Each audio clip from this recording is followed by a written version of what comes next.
جب ہم صبر کرتے کرتے تھک جاتے ہیں تب اللہ سے یہ سوال کر دیتے ہیں، یا اللہ اتنے سالوں سے میں صبر کر رہی ہوں، اتنا وقت گزر گیا، تو کب سنے گا؟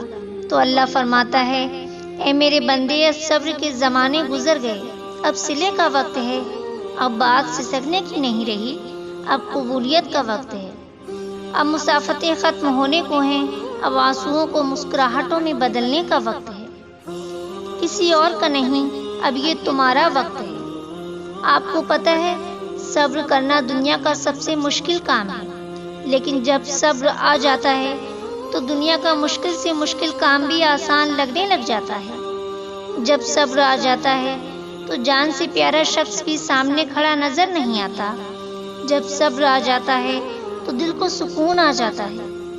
صبر کی رسی کو تھامنا جتنا مشکل ہے نا، اس کا اجر اتنا ہی دگنا دینے کا وعدہ کیا ہے اللہ نے۔